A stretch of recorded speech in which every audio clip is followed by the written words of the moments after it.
Anna. Good morning, Lana. And today we're going to learn about how to decrowd your house. Help. Hello, Britta. Hello, Anna and Lana. Thank you for having me today. Yes, we have Britta van Arman from Living Chi here today. Now, Tell us all about it because What we don't know. Help is Living help Chi? us. Who are you? What do you do? Give us a little intro. Okay.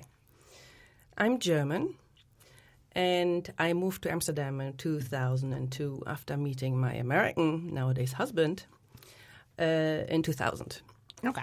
And we live in Amsterdam. We have 2 kids, age 15 and 11, so we're a little wow. bit Oh. over the baby Teenagers. phase. Speaking of so clutter we in get the into house. the next challenging phase, correctly. Yeah. Yeah. And I'm actually a life coach, helping women and their families to create more flow and ease in their lives. Ooh, we all need that. Yeah, we do. Yeah, We do. Help me. Yeah, that's kind of my life mission. And did that stem from your own situation, or how did you start doing that? Well, that started actually during my childhood. I think you would call me nowadays a high sensitive child. Oh. Okay. Yeah, back in those days, we didn't have those. Yeah, now they No. have code stamps, names kind for of every code name. personality. Exactly. Okay. So probably around age 7, 8, I started feeling that the space I was in had an impact on how I behaved and how I interacted. And that reflected on the quality of my playtime. Wow. So whenever I went to my best friend, neighbor girl, we had an awesome time as soon as we played in her brother's room. But if we were playing in her own room, I just felt awkward. Oh, So, Wow. and that that's kind really of, interesting. Yeah, that you would be aware of that on that age already. Yeah, it was. I was like, this is so weird, and mentally I started then moving around her furniture. Yeah, People loved when you came over. here comes the Secretly organizer. shifting this to the left, that to the right. Yeah. Oh, wow. So, and that kept following me all through my life, even though I, of course, did not start in that profession right away. Right. Yeah. 7-year-old. Yeah, it's fine. I'm an interior designer. What? Mom, did you know your nightstand's not in the optimal position for a good sleep? I can see it. Yeah, no, they didn't. They really wouldn't like to hear anything like that. So I always had this interest for the unexplainable, and back in the 70s, that was something you didn't really talk about. No. So I started my career in hotel business. Oh. So really down to earth, practical, and I chose that because I also like the international flavor of it. Okay. And then, from there, I moved on from working 18 hours a day, 3 weeks straight. I moved into event planning for a big professional conference organizer. Okay. And there, all my energy feelings constantly kept following me. So I used that ability to create conference spaces and exhibition spaces to ensure good flow of people to the stands and so forth. But here's a weird question. What your energy flow is might be completely opposite to me. Or doesn't it work that way? Yes. Or you evaluate Lana and There her energy. There are very many levels to Feng Shui, so you use different kind of patterns and calculations when you create public spaces, compared to when you go into private spaces. Right, of course. Right. This is really cool. Yeah. How many years have you been doing this now in Amsterdam? Well, I started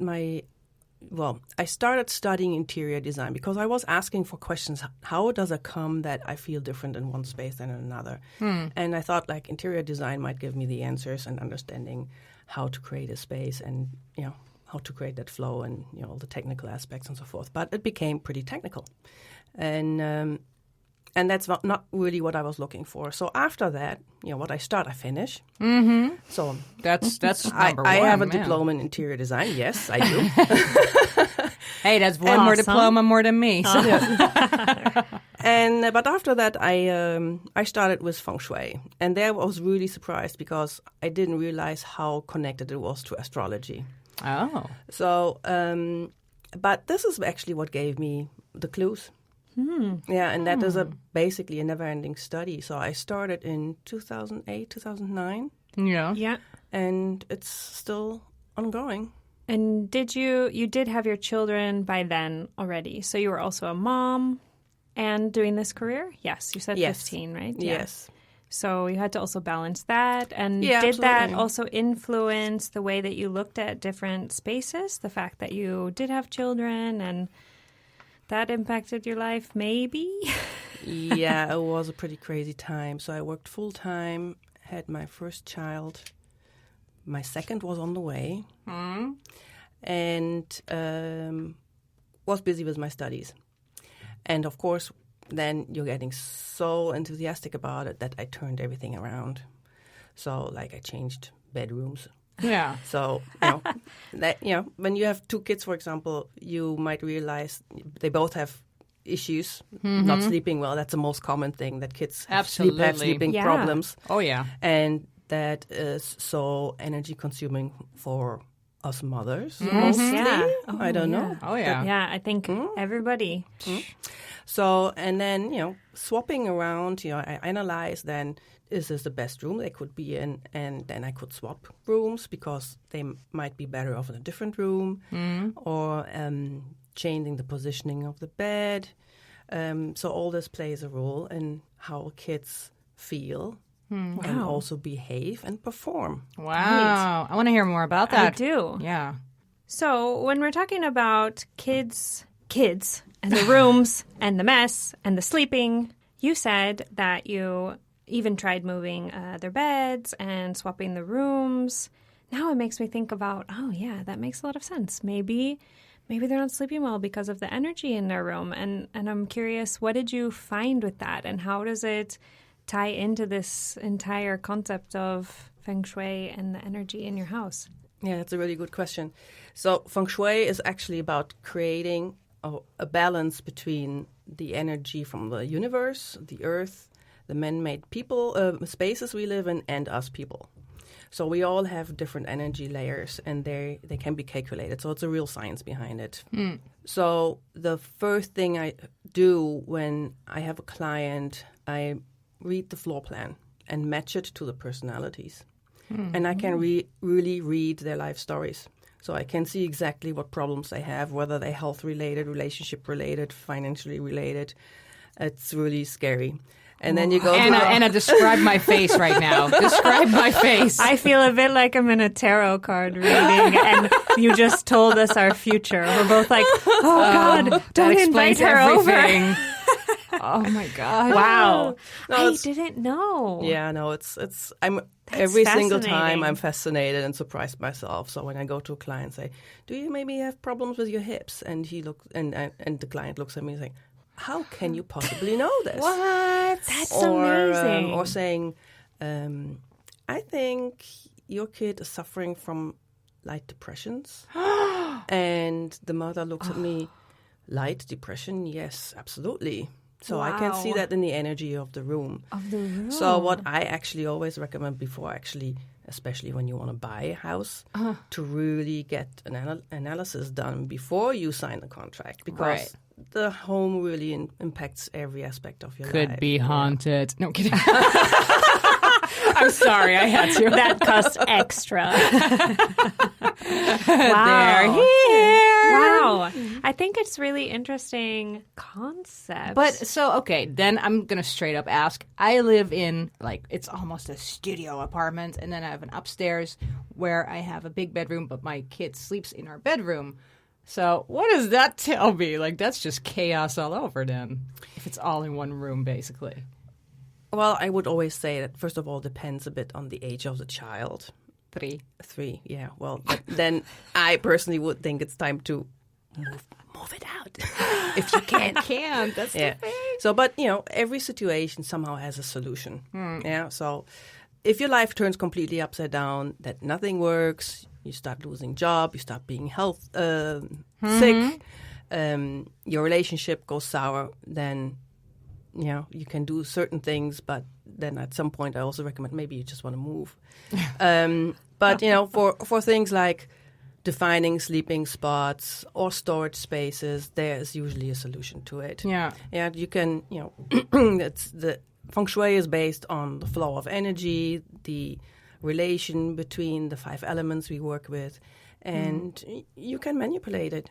Could it be something simple as like my kid keeps putting her Lego box in the wrong corner of the room, or builds her fire truck engine? Like, is it that simple, or is it like no, it's got to be bigger than that? Well, your Lego box probably doesn't have it. Depends on the energy, to be honest. My long as you don't have a castle. huge trunk blocking, for example, your wealth corner. Yeah. My wealth. Wait, what? Where's my wealth corner? Can you please tell me where my wealth corner? You said 5 elements. So what are the 5 elements? In metaphysics, we work with fire, earth, metal, water, and wood. That is used in Chinese medicine as well, and in acupuncture, in Feng Shui, as well as in astrology. I knew about the acupuncture, but I didn't. Yeah, so that maybe makes it a little more accessible and real if people know that. Yeah. So more plants, would that help? Is that? I'm sorry. I'm just on top of the Lego box? Or? well, because then you get water and you get earth. Water and earth that creates mud. Yeah, that's no good. usually So Plastic plants. Don't put mud in your wealth corner, Anna. Okay. Well, it has so many different aspects. So, important is that you use the right space for the right activity. Right. So, Okay. there are places that are better for you personally to sleep at or to study or to work. Yeah. So these are basically the 3. I always say there are 3 main most important areas, which is the bedroom. Think about it. You spend like 8 hours sleeping. And the second part is the kitchen. Because the kitchen represents the health aspect of the house. This is where you prepare your food, which gives you nutrition for a healthy lifestyle, etc., etc. And then the third sector is your workspace. So if you work a lot from home, it's important that you have a good workspace. So that makes most of the hours of your day, right? Yeah, that's true. So if you have a small space, like most people in Amsterdam do, do you have kind of top tips, especially if you're sharing a lot of those important spaces with children who don't really care that much about how orderly it is, or especially the sleeping? Are there any easy solutions, or what do you see most often? It starts with a common sense kind of setup. So what I often see is beds being placed in positions where you open the door and you run right into the bed. So imagine energy being like a breeze of wind. You want it to meander around the room in kind of curvy lines instead of a straight cutting line. So if you imagine you open 2 opposite windows and you have the wind go through, what happens is the doors just shut. So you don't want that. You want the energy to distribute slowly and evenly throughout your entire house. So that brings me to clutter. So I always say keep in mind the concept of less is more. Keep especially your path, the areas where you walk clear from clutter, so that the energy can actually distribute evenly. Having families, clutter is a big topic. I know that because kids leave their things everywhere. We're all just human beings. We have paper on the tables, catalogs, you name it. As long as you have a kind of system that you're kind of organized and can put things away rather easy and find them back, then that's fine. So I go by a room kind of concept when I clear out, or even area by area. So every day I clean up the public areas, for example, in the evening. Cool. So, and then, just make sure that your furniture placement is in a way that it does not disturb the flow. Right. So here's a question, because, we're both dealing a lot with families that are moving to Amsterdam, and they come in either with all their furniture into a small house or nothing at all. What's your opinion on that? Because I can understand too much is, that's going to drive you mental anyway. But I always recommend my families, try secondhand furniture so they're not constantly IKEA people. How do you feel about that, secondhand furniture? in principle, there's nothing wrong about it. You just need to be cautious about other people used it before, so the energy of the previous owner sits in this furniture. So you probably heard this, like everything is energy. Mm-hmm. So everything that happens happened in the room where the furniture were located. Mm-hmm. If it was a family fight or whatever, everything is stored in that material.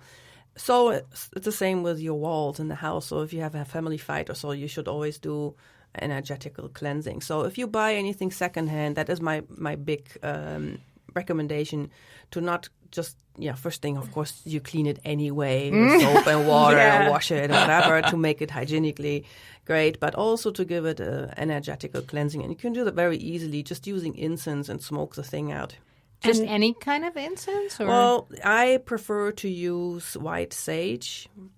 White sage, writing it down. I am writing it down because my house is filled with vintage stuff, as we all know. And same with, a lot of people, including ourselves, are getting a lot of secondhand stuff for our kids. I had twins. You don't want to buy everything twice. And now it's going through my head.